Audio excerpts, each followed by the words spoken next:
Friend, जय हिंद। आज हम बात करेंगे यूपी स्कॉलरशिप 2024-25 को लेकर के स्टेटस से जाने पैसा कब आएगा। सबसे पहले अगर आप अपना पीएफएमएस का स्टेटस चेक कर रहे होंगे तो बहुत सारे स्टूडेंट ऐसे हैं जिनमें पेमेंट अंडर प्रोसेसिंग शो हो रहा है, पेमेंट अंडर प्रोसेसिंग हो रहा है, पेमेंट पेंडिंग हो रहा है, पेमेंट सक्सेसफुल हो रहा है। बहुत सारे स्टूडेंट ऐसे भी हैं जिनमें पेमेंट फेल्ड हो रहा है। तो इन सभी चीज़ों का शो होने का मतलब क्या है और कौन से स्टूडेंट ऐसे हैं जिनका पैसा आएगा, कौन से स्टूडेंट ऐसे हैं जिनका पैसा नहीं आएगा, क्या फॉर्म पीएफएमएस से रिजेक्ट होने के बाद पैसा आता है कि नहीं आता है। साथ ही साथ उसमें मैं बताऊंगा कि बहुत सारे स्टूडेंट हैं जिनका पैसा फॉर्म जो है वो पीएफएमएस से रिजेक्ट हो गया है और उनका अमाउंट कुछ ज़्यादा ही शो कर रहा है, तो क्या उनकी इतनी स्कॉलरशिप आएगी। तो मैं सारा कुछ आपको डियर स्टूडेंट एकदम डिटेल से बताऊंगा। बट उससे पहले मैं आपको बताऊं कि अगर आप इस चैनल पर नए हैं तो चैनल को सब्सक्राइब कर दीजिए, वीडियो को लाइक एंड शेयर कर दीजिए, जिससे आने वाली हर एक वीडियो आपको टाइमली मिलती रहे। बहुत सारे स्टूडेंट का कहना है कि एक ही वीडियो को बार बार क्यों प्रोवाइड करना है। देखिए डियर स्टूडेंट, बहुत सारे नए स्टूडेंट हमारे साथ जुड़ते रहते हैं जिनको इन चीज़ों का पता नहीं होता है और वो काफ़ी ज़्यादा परेशान होते हैं, बार बार कमेंट कर करके पूछते रहते हैं हर एक चैनल के हर एक वीडियो में। तो उनको इस वीडियो से हेल्प मिल जाती है डियर स्टूडेंट। बाकी मैं आप सभी सपोर्ट करिए और भी अपने दोस्तों को शेयर करिए जिनको इन चीज़ों के बारे में ना पता हो। इसको चेक, अगर आपको ये देखना है कि आपके फॉर्म में पेंडिंग जो पेमेंट है वो अंडर प्रोसेसिंग है या फिर पेमेंट आपकी पेंडिंग है या सक्सेसफुल है, तो इसके लिए सबसे पहले आपको अपने क्रोम ब्राउजर पे जाना होता है, जहाँ पे आपको देखना होता है कि स्कॉलरशिप जो है यहाँ पे लिखना है pfms.nic.in। जब आप इस पर इसको लिख करके सर्च मारेंगे तो इस तरह का पेज ओपन होगा। थोड़ा सा आपको स्क्रॉल करते हुए जाना है, नीचे आप देखेंगे तो यहाँ पे 3 ऑप्शन आपको देखने को मिलेगा, नो योर पेमेंट और डीबीटी स्टेटस ट्रैकर, तीसरा जीएसटी ट्रैकर। तो देखिए यहाँ पे आपको करना क्या होगा कि डीबीटी स्टेटस ट्रैकर पे क्लिक करना होगा, क्योंकि नो योर पेमेंट से आपको डायरेक्ट पता चल जाता है कि आपका अमाउंट कितना आया है, अभी आपका जो अमाउंट है वो आया है कि नहीं आया है, ये चीज़ें वहाँ से आपको पता चल जाती हैं।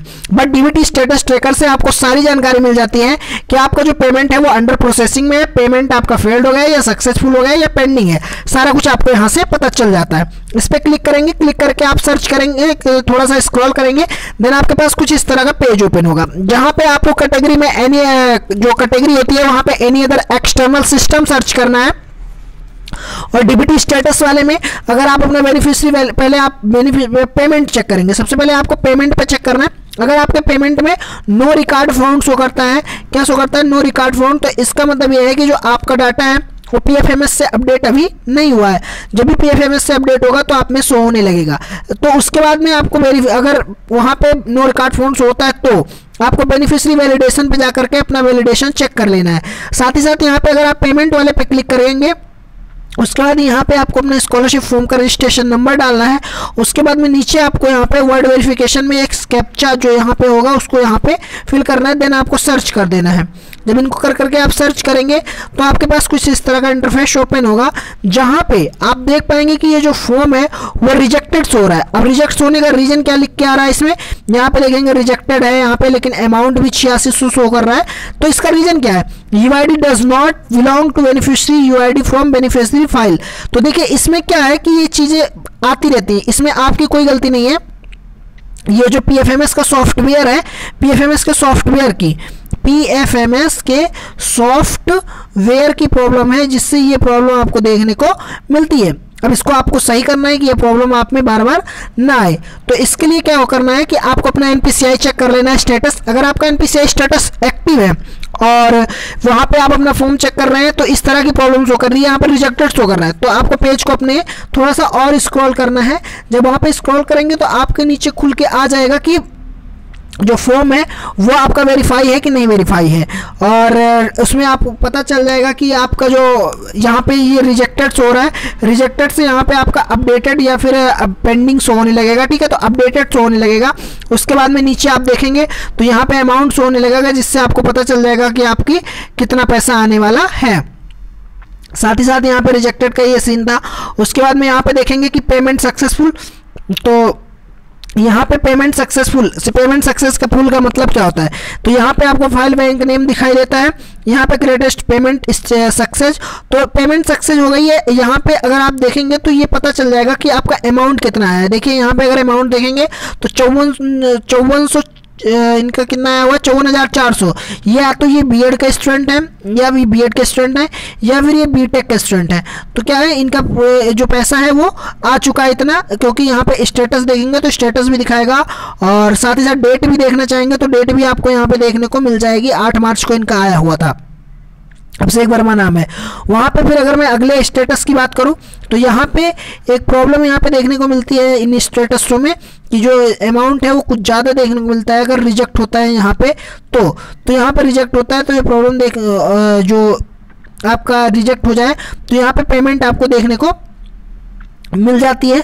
बट यहाँ पे अपडेटेड होना चाहिए, वैलिडेटेड होना चाहिए, या फिर क्रिएटेड होना चाहिए। साथ ही साथ मैं बात करूँ कि यहाँ पे ये भी देखने को मिल जाता है आपको कि जो आपकी पेमेंट है यहाँ पे पेंडिंग शो कर रही है, पेमेंट पेंडिंग। इसका मतलब इनका जो पेमेंट है पेंडिंग एट पीएफएमएस, अभी जो फाइल होती है जिनके में यहाँ पे पीएफएमएस पेंडिंग एट पीएफएमएस हो रहा है या फिर पेमेंट पेंडिंग हो रहा है, तो पेंडिंग एट पीएफएमएस का मतलब है कि जो आपकी फाइल है वो अभी अभी क्या है, पीएफएमएस से ही पेंडिंग है, और साथ ही इसीलिए आपका जो पेमेंट है वो भी पेंडिंग में डाल देना है जितनी देर पेंडिंग रहा हो। ठीक है स्टूडेंट। फिर आपको थोड़ा सा स्क्रॉल करना है। स्क्रॉल करते हुए जब आप जाएंगे नीचे की ओर तो यहाँ पे देखेंगे, आपको देखने को मिल जाएगा कि payment under processing with agency 12 मार्च को। तो इसमें क्या है, पेमेंट जो है वो अंडर प्रोसेसिंग में है, यानी आपकी जो फाइल है, आपका जो पैसा है वो भेज दिया गया है। कहाँ से भेज दिया गया है? स्कॉलरशिप डिपार्टमेंट से। आपको स्कॉलरशिप डिपार्टमेंट से पीएफएमएस को ये पैसा भेजा गया है। अब आप पीएफएमएस अपना डाटा मैच करके, अंडर प्रोसेसिंग का मतलब है कि आपका जो अमाउंट है वो 6-7 दिन के अंदर अंदर आपके पास आ जाएगा, जिससे आपको पता चल सके कि कितना अंडर प्रोसेसिंग के कितने दिन बाद पैसे आते हैं। अगर मैं अगले स्टेटस के लिए चलूँ तो यहीं पे देखने को मिलता है आपको पेमेंट फेल। अब पेमेंट फेल आपको जैसे उधर बताया वैसे सेम इसी तरह इस तरफ भी पेमेंट फेल देखने को मिल जाता है। पेमेंट फेल का यहाँ पे रीजन देखने मिल जाता है, Aadhaar number not mapped to account number. ठीक है, तो दो मैंने आपको बता दिया, पेंडिंग और रिजेक्टेड। और साथ ही साथ मैं बात करूँ सस्पेक्टेड वालों के, तो सस्पेक्टेड वालों का जो फॉर्म है वो बहुत रेयर केस में सही मिल सकता है आपको, क्योंकि अब जो है लास्ट डेट बीत चुकी है। 17 मार्च लास्ट डेट थी फॉर्म को वेरिफिकेशन की। अगर अपडेट हुई होगी तो मैं आपको इन्फॉर्मेशन दे दूंगा।